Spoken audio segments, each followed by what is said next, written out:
São José. É uma horta lá no campus de São José que mostra a vontade, né, dessas pessoas poderem cultivar.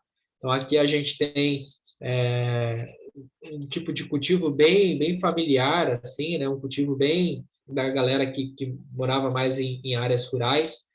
Isso é uma área da Transpetro, onde passa o duto de gás ali atrás, e essa área é uma área que foi fomentada pela comunidade, e o projeto do Ecomuseu do Campus de São José deu esse impulso para que essas pessoas conseguissem produzir o seu alimento, as suas flores, a sua comida ali. Então, é uma foto bem marcante, bem legal. Eu gosto sempre de colocar ela, de mostrar ela, que é uma das características das hortas, né? Então, a gente pode ver aí as casquinhas de ovo, tá vendo aqui em cima desse pauzinho? Isso daqui é para espantar a borboleta, para ela não comer a couve. Então, é uma sabedoria popular.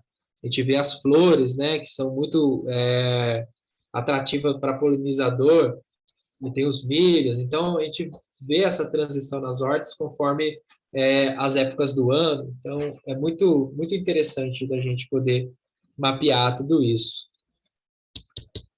Bom, aí eu quero falar um pouco sobre a questão da compostagem também. Por que a compostagem junto com a horta urbana, a agricultura urbana? Porque a compostagem, a gente vai fazer uma boa gestão do resíduo orgânico, só que o resíduo orgânico, a compostagem não é apenas uma questão de boa gestão do resíduo. A compostagem, se a gente olhar a grosso modo, ela é alimento, né? Então, ela foi alimento para a gente, que são os resíduos orgânicos. Ela vai servir de alimento para os micro-organismos, ela vai servir de alimento para o solo e vai servir de alimento para as plantas. E aí as plantas vão servir de alimento para a gente, então é um ciclo, né? A gente tem aí alguns ciclos, esse é um ciclo que se fecha, chamado também de ciclo orgânico. Então, a compostagem é o processo que a gente, e técnicas, né? Cada lugar tem uma técnica diferente de compostagem, aonde a gente pega esses resíduos orgânicos gerados pela nossa alimentação, a gente tem técnicas que a gente faz, o conjunto degrada esse resíduo, decompõe esse resíduo, através da ação de micro-organismos, fungos e bactérias, na maior parte das vezes, e aí a gente acaba produzindo um negócio chamado humus, que a gente compra de caríssimo nas lojas de planta, na loja de jardinagem. E isso é para ser utilizado nas plantas, né? Então, se a gente olhar com outro olho para a compostagem, ela é o alimento, né, que é fornecido em todo o seu processo. Então, a compostagem para a horta, ela precisa andar em conjunto, porque a grande maior parte das hortas comunitárias, da agricultura urbana, são feitas em terrenos onde foi feito um aterramento, foi feita uma movimentação de terra, muitas das vezes é um monte de resíduo que foi colocado ali em cima, de construção, então a gente tem uma degradação, o solo é muito ruim, é muito antigo, degradado, né? Ele tem aí as suas funções de micro e macronutrientes, de vida do solo, né, de micro-organismos, muito debilitada. E a gente precisa ativar isso, né? E isso se faz com a compostagem. A compostagem é uma regeneradora de ambientes, e aí promovendo a vida. Então, a compostagem ela é também utilizada como tecnologia social. Bom, eu queria falar sobre a questão aí dos resíduos na nossa cidade. São José dos Campos, ela tem sim uma atuação bacana com relação aos resíduos, né? Ela tem um aterro sanitário. Esse aterro sanitário ele tende a ter uma vida, né, útil para acabar, né? Ele vai acabar, mas ele atende às questões ambientais. Então, a gente tem aí o Plano Municipal de Gerenciamento Integrados dos Resíduos Sólidos, é um programa que fala sobre essa questão da destinação correta para os resíduos. a gente tem a coleta seletiva na nossa cidade, a gente tem a coleta dos eletrônicos, a gente tem a disponibilização dos PEVs, que são os pontos de entrega voluntário, e a gente tem uma lei federal, que é a Política Nacional dos Resíduos Sólidos, que norteia, né, tudo isso. Mas eu não conheço um pátio de compostagem em São José dos Campos. A gente tem aí, dentro da caracterização dos nossos resíduos, a gente tem 50% dos nossos resíduos é orgânico, 35%, 30% é resíduo reciclável e apenas de 10 a 15% desses 20% desses resíduos de resíduo, rejeito, é o que seria realmente colocado aí no aterro sanitário para ser enterrado.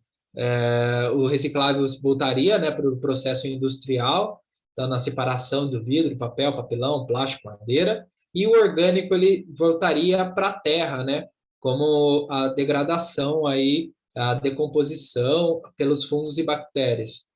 Então, a gente precisa pensar também nessas soluções, que elas são importantes, e a gente otimiza essa questão do aterro sanitário, né? Vou passar aqui. Bom, eu falei para vocês, né? O nosso resíduo é produzido aqui, a gente tem uma média de 1 quilo de lixo por dia, né? Por habitante, e aí 50% dele é resíduo orgânico, né? Essa foto foi tirada numa das feiras livres que tem em São José, e aí foi levado, né? Os restos das feiras é levado para esse caminhão, por esse caminhão, e ele é levado para o aterro sanitário. E lá é disponibilizado esse resíduo orgânico. Então, esse resíduo orgânico ele é passível de ser compostável e ele é de altíssimo valor nutricional para o solo também, né? Então, se a gente promove aí a decomposição desse resíduo orgânico, a gente promove a vida dos locais.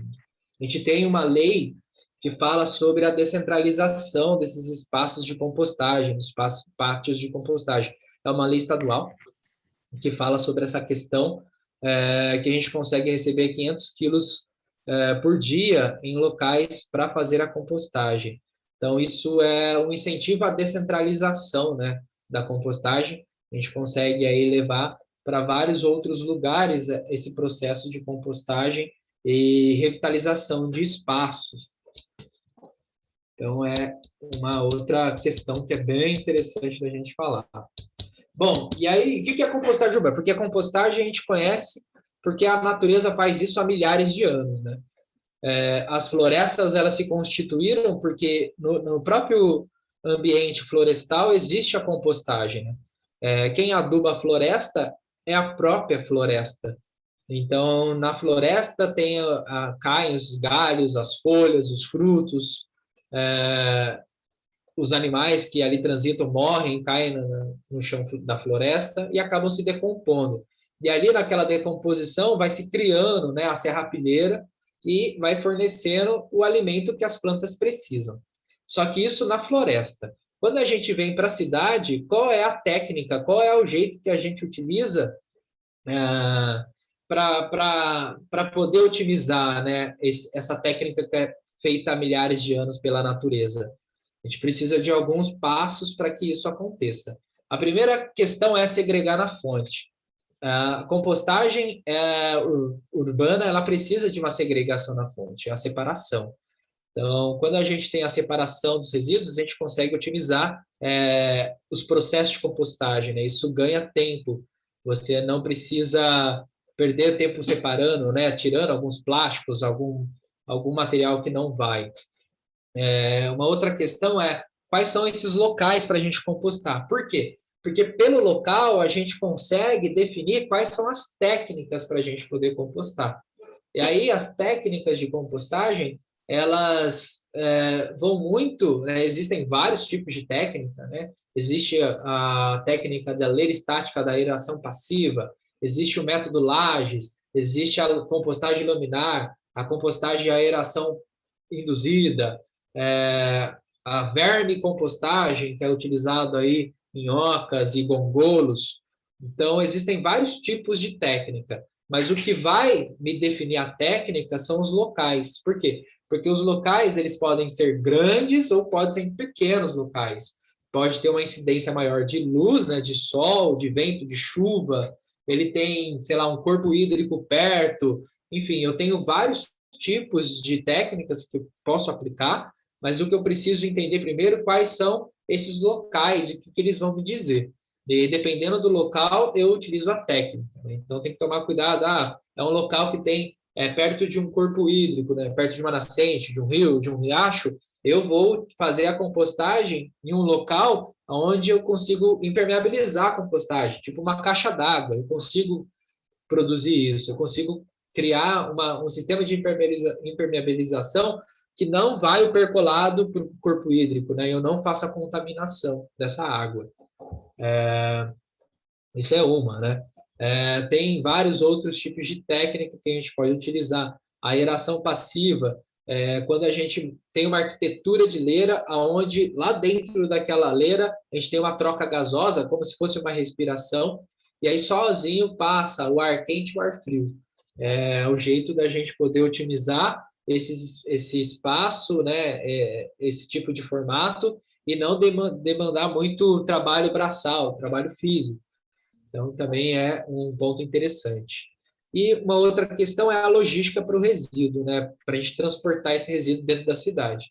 Então, não interessante a gente ficar andando longas distâncias com caminhões muito grandes. Se a gente pode descentralizar isso, se a gente pode ter vários pátios de compostagem, a gente começa a economizar essas questões do combustível fóssil, da manutenção dos caminhões, da hora homem, e aí a gente consegue promover também trabalhos mais locais, empoderar mais pessoas que estão desempregadas em algumas comunidades, né? Então, a compostagem urbana ela tem alguns desafios e a gente precisa começar a pensar nessa questão. A compostagem ela é um papel fundamental, principalmente dentro dos centros urbanos, que a gente sabe que a gente tem um problema do lixo. A gente vê, né, as questões com relação ao lixo em outros locais. Isso é muito importante. A compostagem ela reduz aí 50% desse problema do lixo com o resíduo orgânico. Uma outra questão que é muito importante na compostagem é a sensibilização de pessoas. Então, para tudo que eu for fazer, a sensibilização ela é papel fundamental. Então, se eu não coloco a pessoa no processo, eu não tenho compostagem. Então, para que isso aconteça, eu preciso mostrar para a pessoa que existe um valor por trás disso. E aí o valor, como que eu mostro esse valor? A primeira questão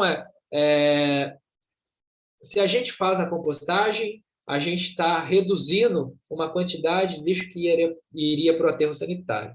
Se a gente diminui a atividade do aterro sanitário, a gente tem redução de gastos no nosso IPTU, nessa questão da taxa de lixo, né? Então, se a gente tem um aterro sanitário que ele sobrevive por mais tempo, isso vai amortizando os nossos impostos. Isso é um ponto que é muito interessante da gente falar. Uma outra questão é essa questão do apelo ambiental e social.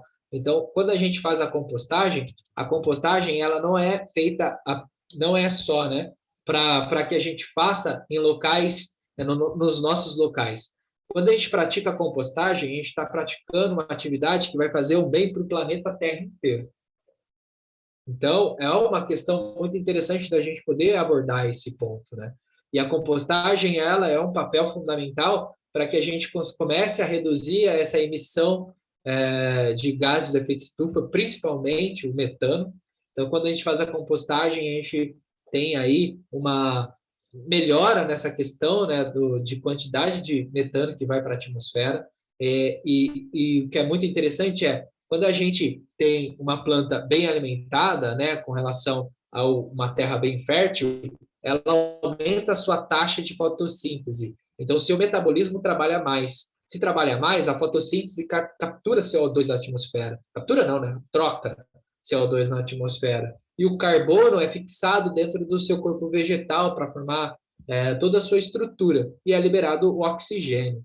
Então, é também um outro papel que a gente faz. E tem o humus, né? Que você pode plantar qualquer coisa nele, né? Nessa terra fértil. Então, você começa a promover hortas comunitárias nesses espaços, a gente começa a promover hortas urbanas, cultivos, então, as pessoas elas começam a desenvolver. Essa foto aqui que eu estou mostrando para vocês é uma foto do nosso trabalho da Organice, né? A Organice é uma empresa que faz compostagem urbana aqui em São José dos Campos. Eu sou fundador junto com o Luiz Fernando, aquele rapaz que está ali atrás.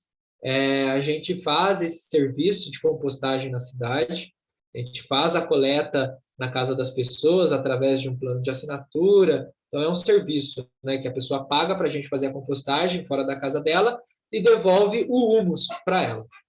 E aqui, nesse espaço, a gente tem as leiras, né?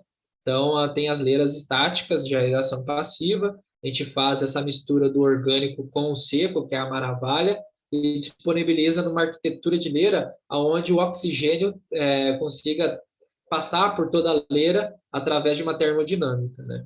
Então, é uma das técnicas que a gente utiliza dependendo do espaço, né? Esse espaço ele comporta isso.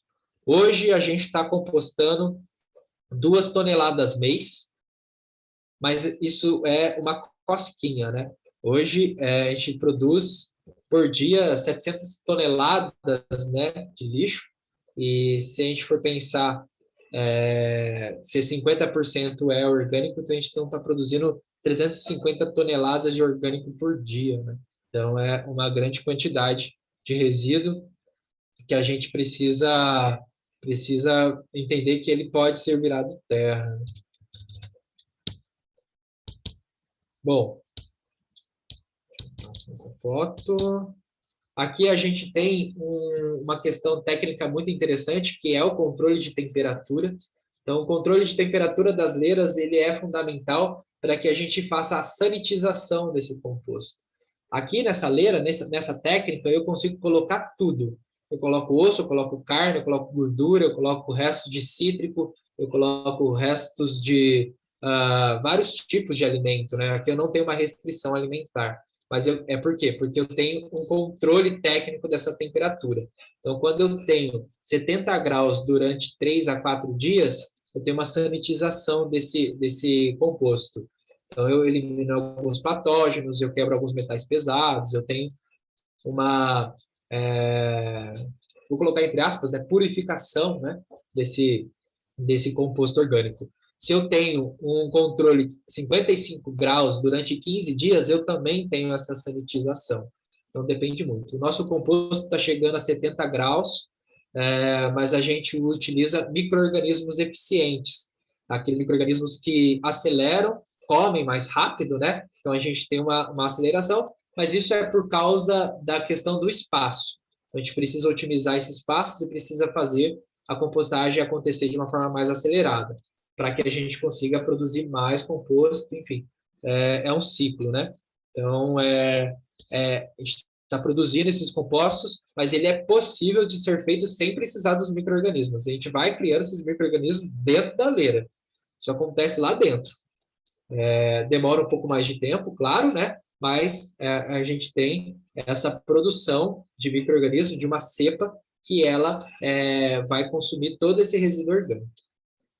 Isso rápido, tá? Nesse processo, em 2 semanas, eu já tenho uma boa redução de volume, a água dentro do sistema já está bem equilibrada com relação ao seco. Então, esse processo de leira estática é muito interessante e ele recebe até 4 toneladas de alimento numa leira, né? De um tamanho médio, não precisa nem ser muito grande. Então, é bem interessante. A questão da sensibilização de pessoas é isso, né? Eu fui numa cooperativa de reciclagem falar com os catadores de recicláveis sobre a possibilidade deles também fazerem a compostagem no ambiente deles. E isso proporcionou a eles terem uma horta, mas também um plano de negócio, um plano de negócios, né? Ele tem uma renda através também da compostagem, porque eles começaram a cobrar para coletar o resíduo de um restaurante ali perto. Então, eles começaram a produzir a compostagem e começaram a fazer esse trabalho, né? Então, eles têm um negócio acontecendo junto com a coleta do reciclável, da segregação do reciclável. Isso promove aí mais renda e também promove a questão da alimentação, porque sobra um pouco do resíduo do composto orgânico, porque eles devolvem uma quantidade para o restaurante, mas sobra para eles. E aí eles plantam o seu alimento e essa semana eles tiveram aí o plantio das hortaliças, né?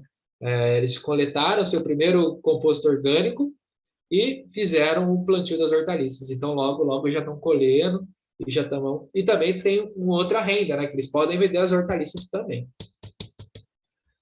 Aqui eu já falei um pouco, né, sobre a tecnologia social, mas a gente fala sobre isso, né? A ocupação dos espaços públicos ociosos, então a gente tem a agricultura urbana, mas a gente também tem a compostagem, elas estão andando juntas. A gente fala da boa gestão dos resíduos da comunidade, imagine isso. Tem várias comunidades que aconteceram isso. Em Florianópolis, a gente tem a Revolução dos Baldinhos, que foi ocasionada por causa de uma infestação de ratos. Então, a comunidade estava sofrendo por leptospirose, todo mundo estava ficando bem doente, e aí a tecnologia que eles usaram é a tecnologia da compostagem. Então, eles melhoraram muito, né, essa questão da gestão dos resíduos deles, e eles começaram a produzir muito humus, né, muito composto orgânico, e isso fomentou um monte de horta ali na região de Floripa, principalmente nessa comunidade que saiu, né, essa questão da compostagem. A eliminação de roedores, mau cheiro, vetores de doença, é isso mesmo. Uma questão muito interessante, porque quando a gente faz a compostagem, desaparece isso, o cheiro não tem cheiro, não tem roedores, porque aquece a 70, 75 graus, a gente não tem nenhum bicho que fica ali, né, rondando, né, tentando pegar alguma coisa. A gente não tem os vetores de doença, porque está tudo ali dentro daquele forno e rápido acontece. A gente tem as hortas comunitárias que são fomentadas, né, pelas compostagens, uma coisa está ligada à outra, então é um ciclo orgânico da vida, e aí é um modelo de negócio, você consegue ganhar dinheiro fazendo compostagem. Hoje a gente tem mais uma porção de empresas no Brasil que fazem isso, né? Que fazem compostagem como modelo de negócio. A gente participa de um grupo que tem pelo menos 80 empresas espalhadas pelo Brasil que fazem, que trabalham, que são empresas de compostagem e cada elas no seu na sua técnica diferente, né? Mas todas elas reproduzindo, né? E aí a compostagem também recupera áreas degradadas. Então a gente tem essa opção de conseguir recuperar áreas degradadas através dessa atividade, né? Desse processo. E aí eu termino com a última foto, que é a mesma foto que eu comecei, porque é assim que é, né? Então a gente promove a agricultura urbana, a gente promove a compostagem, isso tudo para a gente poder fazer o empoderamento de pessoas em vulnerabilidade social, isso para a gente poder contribuir de uma forma positiva para o nosso planeta Terra, né? A gente está aqui no nosso planeta, a gente tem responsabilidade sobre as nossas ações. Então, isso é muito importante da gente pensar. Nós somos responsáveis por tudo que geramos. Então, quando a gente começa a assumir os papéis que nos é dado e a gente não assume, né, a gente coloca no canto, né, terceiriza as questões, a gente começa a fazer mudanças. E uma das mudanças é essa, que a gente comece a olhar para os espaços, para as pessoas, para os processos de uma outra forma. Então, é isso. Eu agradeço a todos que tiveram aí até o final. Eu sei que eu falo bastante, né? E falo sem parar, né? Isso é muito, muito doido, né? Que eu falo sem parar. Mas são assuntos muito grandes, né? E não tem como não falar pouco, né? Falar bem. E aí deixo aberto, né? O Valdirene. Mas prende, viu, Marcelo? Oi? Tem quem fala bastante e não para e não prende, mas tem quem fala bastante e prende a atenção da gente. Prendeu. Então, Mas eu acho que dá para a gente poder conversar um pouco. Tem tempo para a gente bater um papo sobre perguntas e respostas? Tem. É assim, eu quero agradecer imensamente por você compartilhar esse trabalho que você tem feito. Isso que você falou no início lá do trabalho com a comunidade, eu sempre pensei num trabalho desse, sempre, puxa, como é que faz alguma coisa para a comunidade dessa forma, né? E assim, e a gente aqui na engenharia ambiental, quando, né, hoje como coordenadora, que eu estou coordenadora da engenharia ambiental, minha visão abriu bastante, né? Então, eu comecei a pensar, não, a gente dá para fazer um projeto assim, então, isso é meu sonho de consumo, mas é algo pessoal, né? E quando você começou a falar, eu já sabia do Ecomuseu, já vieram falar aqui na faculdade, mas essa forma que você colocou, eu fiquei assim, eu achei muito lindo quando você ingressa na comunidade, que você se intera da comunidade, ouve as pessoas e respeita, leva o que você tem de melhor, mas com respeito ao que eles têm de melhor também. Eu achei assim muito lindo esse trabalho que você faz com eles. Parabéns mesmo e que você seja extremamente abençoado para continuar com esse trabalho. Desculpa, gente, mas eu precisava falar o que eu senti ali no começo. Eu fiquei assim emocionada quando você começou a falar desse seu trabalho com a comunidade, da forma que você trabalha, tá? Eu tenho uma pergunta antes que alguém faça uma pergunta. Pode abrir, alguém quiser fazer pergunta. Você falou aí do 70 graus, né? Você falou da temperatura da compostagem. Isso é possível com os micro-organismos, né? Você falou alguma coisa assim, adquire o micro-organismo na compostagem, aí tem certos micro-organismos que mantêm, eu acho que é no crescimento da população ali, que mantém essa temperatura e depois cai quando cai a população, é isso? Mais ou menos isso. A gente tem 3 fases, né? A mesofílica, a termofílica e a mesofílica de novo. E aí, quando a gente coloca, insere alimentos e junto misturado o úmido com o seco, né, a gente tem essa separação, a gente tem que ter um controle, porque se a gente coloca muito úmido, não aquece, se a gente coloca muito seco, não aquece, e a gente não tem a degradação. Então, a gente precisa dessa mistura. Quando a gente coloca essa mistura, os micro-organismos eles já vão decompor de forma natural. Então, aqueles fungos que acabam aparecendo no alimento que fica passado. Então, quando a gente coloca no lixo, já aparece, né, de forma natural. Só que lá dentro, a gente tem uma quantidade grande, em condições ideais para eles poderem crescer e reproduzir. Então, eles acabam crescendo, reproduzindo, só que eles mudam os fungos e as bactérias. É muito doido isso. Porque na mesofílica vai até uns 55, 60 graus.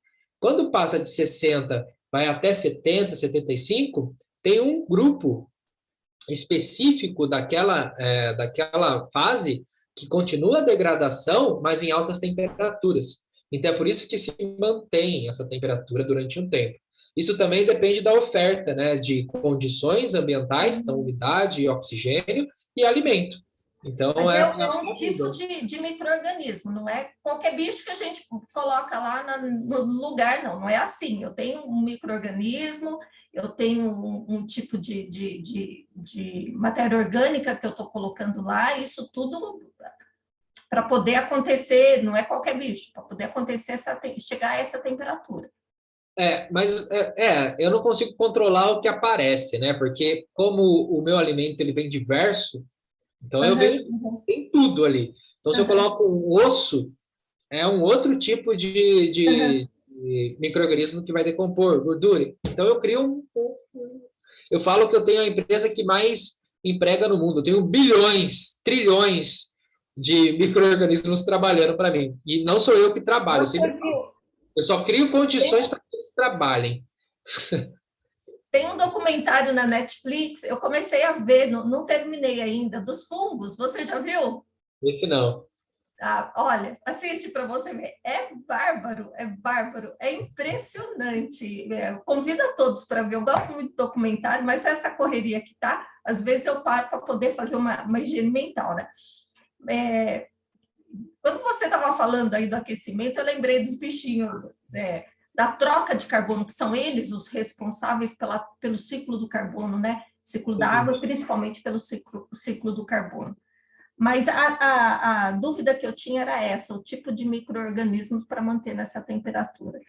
Eles têm um nome, eu não vou lembrar de cabeça aqui agora, mas eles têm um nome, sim. Não entendi. Então, a mesofílica, que são as fases, né? A termofílica e depois a mesofílica. Quando tem a termofílica, são dois, se não me engano. A mesofílica já tem uma quantidade maior. Entendi. Mas não lembro de cabeça. Alguém mais tem alguma pergunta? Ninguém quer perguntar nada, gente? Eu tenho uma pergunta também. Bora, professor. Ô, Marcelo. Professora, tem uma aluna que pediu o Insta. Depois você compartilha aqui no Marcelo, no chat. Acho que já colocaram aqui. Já colocou. O Luca do Vale colocou. Viveram fotossíntese, é isso? Sim, viveram fotossíntese. Ok. Desculpa, professor. Não, sem problemas. Ô, Marcelo, o nosso aterro sanitário é uma compostagem? Não. Não é uma compostagem. Mas tá cheio de coisa orgânica lá. Sim. Tá cheio de É um coisa orgânica. Desperdício? Hã? É um desperdício. Muito grande. Porque a gente tem áreas muito grandes. Mas só de estar jogando, aterrando lá, aquilo lá, por si só não está trabalhando? Não, porque uma compostagem não é uma compostagem, porque ela precisa de presença de oxigênio. Lá no aterro sanitário, a gente enterra, então a gente compacta, e aí tem uma decomposição anaeróbia. Isso é um tipo de biodigestão, mas não configura compostagem. Porque aí nesse tipo de biodigestão, a gente tem metano sendo gerado por causa da compactação e sem presença de oxigênio. É por isso que tem aqueles tubos lá em cima, e a gente tem uma grande geração de percolado, porque não tem o aquecimento desse espaço. Então, não acontece a evaporação da água dentro desses ambientes. Então, o percolado que gera é muito grande por causa da não presença de oxigênio. Então, ele não é considerado uma compostagem, ele é considerado uma biodigestão. Então, e aí pode demorar muito tempo, né? São tempos diferentes. Eu até perguntei lá, eles não tratam como percolado, sim como chorume mesmo. Eu falei percolado porque é uma coisa, mas o chorume é uma questão muito tóxica que precisa de até um tratamento específico para tirar metal pesado, patógeno. Na compostagem a gente não chama de chorume, a gente chama de biofertilizante. E aí o percolado é esse líquido, né, que eu coloquei aí com essa forma, uma forma mais tranquila de ser dito, mas o chorume ele é bem prejudicial para o meio ambiente. Ele é totalmente isolado lá. A gente tem 2 lagoas e é totalmente isolado. Tem caminhões, pipa, retirando todo dia lá e leva para uma estação de tratamento fora do aterro para poder realmente fazer o tratamento desse chorume. Eu só falei isso porque eu vi você falando de percolado e tal, e lá eles tratam como chorume mesmo. Cheguei a fazer essa pergunta. Eles falaram que tem uma diferencinha lá e tal, mas que o chorume é mais pesado mesmo, e é o que eles usam lá. É bem pesado, assim, precisa de um tratamento até um pouco minucioso, mas depois de tratado, ele pode ser colocado em plantas, pode ser colocado no jardim. Marcelo, muito obrigado. Valeu, professor. Bom, aí eu coloquei aqui no chat, porque perguntaram sobre essas questões de quem quer conhecer a Organice. A Organice faz toda sexta-feira de manhã, eu esqueci de falar aqui que é de manhã, a partir das 9 horas da manhã, o Café e Compostagem, que é um evento onde a gente recebe todo o resíduo orgânico da semana, dos clientes e tudo mais. Então, geralmente são 250 quilos ali, que a gente faz a compostagem. Então, a gente faz ali todo o processo, as pessoas veem, entendem como que é feito, e a gente toma um café para falar sobre questões que não apenas ambientais, ou não apenas de compostagem, mas questões ambientais também. A gente pode falar sobre água. Então, a gente trata, mas é muito orgânico, essas coisas são muito orgânicas, acabam surgindo. Eu ia falar de economia solidária, então a gente acaba surgindo questões que a gente vai falando, mas o evento é esse evento que a gente se une, né, nós da Organice, dentro do Ecopátio, para poder fazer esse trabalho da compostagem da Organice. E aí, as pessoas que quiserem chegar, elas são muito bem-vindas, né? Todo mundo que quiser chegar, é só chegar, o café é por nossa conta, e para a gente poder conversar um pouco sobre isso. Tem um recadinho da Melina aqui, que agradece, ela diz que começou a compostagem dela, é da arquitetura, e ela pede o link das hortas comunitárias. Eu posso passar para você? Para quem que eu posso passar? Porque Pode eu não tenho. Pode passar para mim, a gente passa para um professor e ele. Tá bom, porque ele é aberto, né? Mas eu não consegui criar o hiperlink na apresentação. Mas eu posso passar para as pessoas sem problema nenhum. Tem pergunta aqui, Marcelo. É verdade que materiais cítricos não devem ser envolvidos na compostagem? Não, né? Depende da técnica. A compostagem pequenininha, né, feitas em caixa, não é aconselhável, porque senão deixa o pH muito alto, muito baixo. Entendi. Daí mata os bichinhos, né? Não entendi? Eu estou chamando de bichinho, gente, porque é carinhoso, né? É micro-organismo. Os bichos lá, né? Mata, né? E aí porque a vermicompostagem em caixa é feita com minhocas também. Então, minhoca é um bicho extremamente sensível. Então, ele não pode ter alteração de pH, umidade, tudo mais, senão eles acabam fugindo, ou eles acabam fazendo um suicídio coletivo. Então, tem várias questões. E aí, depende da compostagem. Nessa grande que eu mostrei para vocês, não tem problema, pode ir qualquer tipo de resíduo orgânico. Mas em compostagens pequenas, que depende de outros animais ali, aí já tem que limitar. Pode colocar? Pode, mas não pode colocar muito. Faz um balanceamento, né? Exato. Colocar alguma coisa. Tem outra do Matheus aqui. A compostagem é algo que está em crescimento hoje em dia, né? E visto que esse grande desperdício de resíduo orgânico que vai para o aterro, porque ainda não há um maior investimento deste método de destinação aqui em São José dos Campos? Boa, professor Anderson.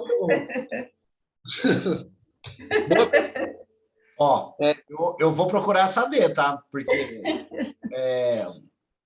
assim, eu trabalho numa parte da Urbana que não é o aterro sanitário, mas eu acho que o Marcelo vai saber dar uma resposta boa para a gente agora. Fica aí para nós, Marcelo.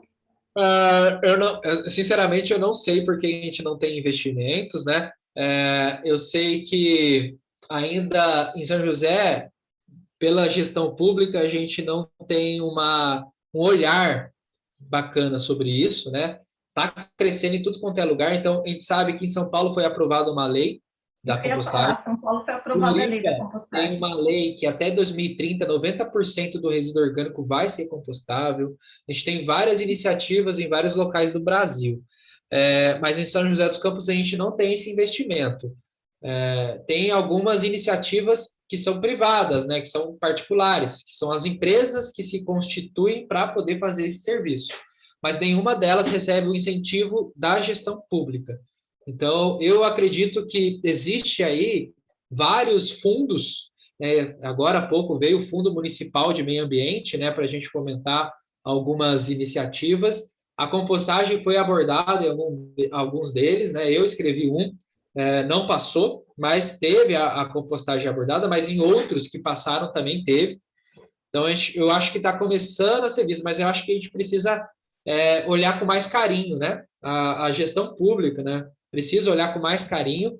Tem um projeto de lei aí na Câmara para ser aprovado, mas ainda está, né, numa questão mais enrolada para acontecer, e ela precisa englobar um pouco mais essa questão. A universidade, eu acho que é uma boa engrenagem, né, que a gente consegue dialogar com várias frentes. E então, se a gente tem uma comunidade que faz, é empoderada, se a gente tem empresas fazendo, se tem uma universidade também colocando isso como pautas, né, dentro das reuniões, dentro das aulas e tudo mais, a gente começa a movimentar em pesquisas. A gente tem a gestão pública sendo pressionada, né, a começar a olhar com um pouco mais de carinho para isso, né, e aí começar a fomentar de fato, né, dentro das comunidades, dentro das universidades, dentro dessas empresas que fazem, enfim. Eu acho que tem espaço, sim.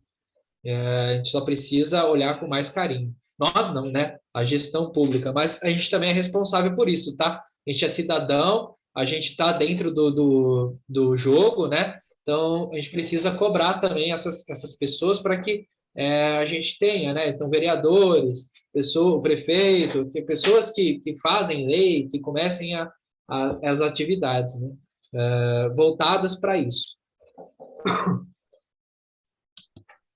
Mais alguma pergunta? Marcela, fazer essa compostagem assim, residencial aqui na minha casa, isso é mais simples de fazer, né? É só juntar é o que? Eu preciso de uma caixinha, o resto da comida, é só misturar um pouco de terra e deixar lá, precisa tampar, não precisa? Mais ou menos. Qual é a sua disponibilidade de tempo? Para fazer isso? Você tem tempo? Uma meia hora por dia. Tá bom, meia hora, tá bom. Dá para fazer.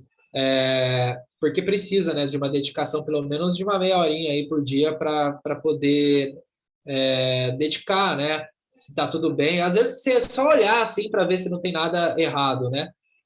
Mas tem hora que você vai precisar dedicar esse tempo. Para fazer a compostagem em casa é isso, umas caixas, você precisa manter a aeração, você precisa de oxigênio, então você vai ter que furar ela toda e não se mistura terra. Por quê? Porque a terra ela compacta e não deixa respirar, não deixa entrar o ar. Então a gente coloca ou serragem, ou palha de grama, ou folha seca. E aí isso é proporcional.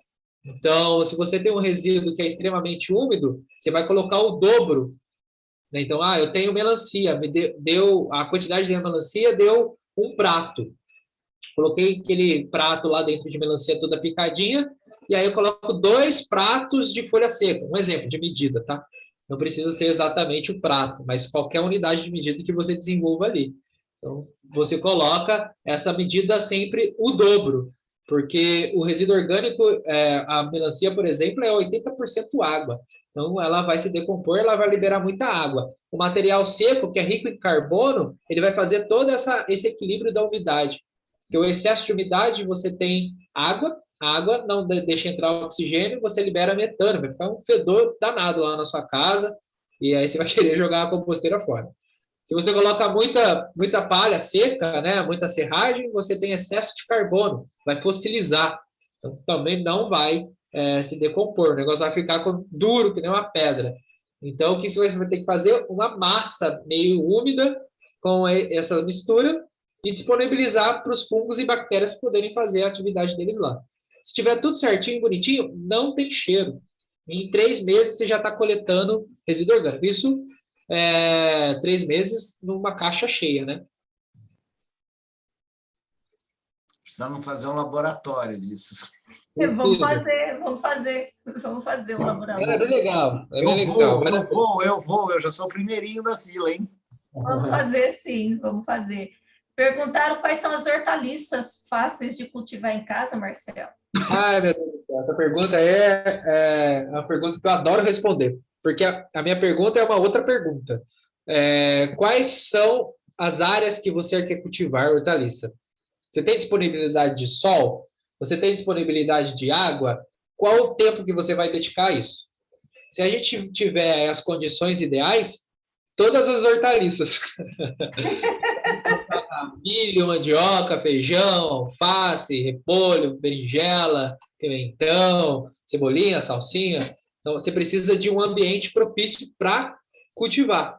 Então, em linhas gerais, 8 horas de sol por dia, água todo dia. Se for plantar no canteiro, você vai precisar adubar esse canteiro uma vez ao mês. Se você for cultivar em vaso, né, o vaso tem que ser no mínimo 5 litros de capacidade, adubando a cada 15 dias para você produzir.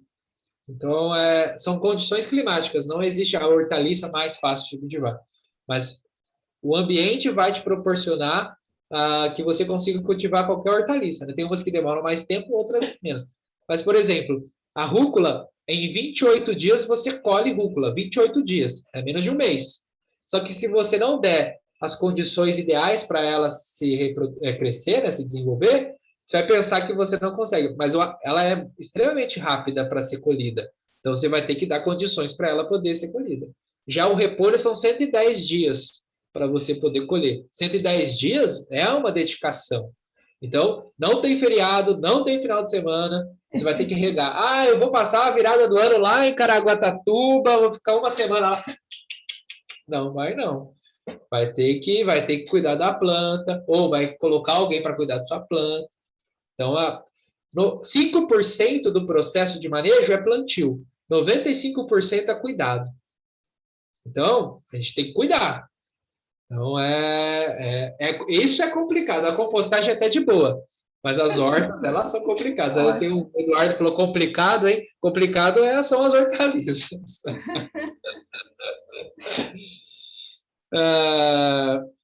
Aí as árvores frutíferas depende, né? Elas são plantadas aonde? As árvores frutíferas? No chão ou no vaso? Porque se for no chão, a árvore frutífera, quantos anos demora para dar um fruto da semente? Fundo de quintal mesmo. Uma planta que é enxertada, em um ano, ela já está dando fruto, mas ela vai morrer com 10 anos. Uma planta que é germinada pela semente, ela vai começar a dar fruto com o seu 15º ano, ela já vai começar a dar fruto, depende da fruta, claro, né? Só que ela vai morrer com 100, 110 anos. Então, é por isso que ela é mais simples de cuidar, porque ela é longa, né? O seu processo de cuidado é longo, ela é mais rústica, ela é um pouco mais independente. As hortaliças são meses, dias. Então, os cuidados vão ter que ser maiores também. E algumas hortaliças, a grande maioria, né, não são nativas. Rúcula, alface, repolho, berinjela, pimentão, alface, elas não são nativas. Então, a fotossíntese dela é diferente, é um C3. A fotossíntese de clima temperado, onde em horas mais quentes do dia ela fecha estômago e não faz troca gasosa e não faz evapotranspiração. Só nas horas mais frescas. Então, o seu processo de crescimento é mais lento, né? E a gente tem que criar condições. Já algumas plantas nativas são C4, onde elas não fecham totalmente o seu estômago e ela consegue a respiração mesmo nas horas mais quentes do dia. É por isso que as pragas crescem assim, absurdamente, né? Tipo a braquiária, essas plantas crescem mais rápido do que as hortaliças, porque são fotossínteses diferentes. Tem uma que é C3, outra que é C4, então depende, né? Então, as árvores frutíferas são mais rústicas, elas aguentam mais. Mas depende, viu?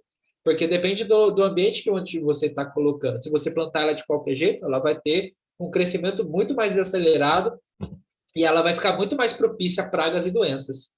Ana Maria Primavera falava assim, ó, solo sadio, planta sadia, ser humano sadio.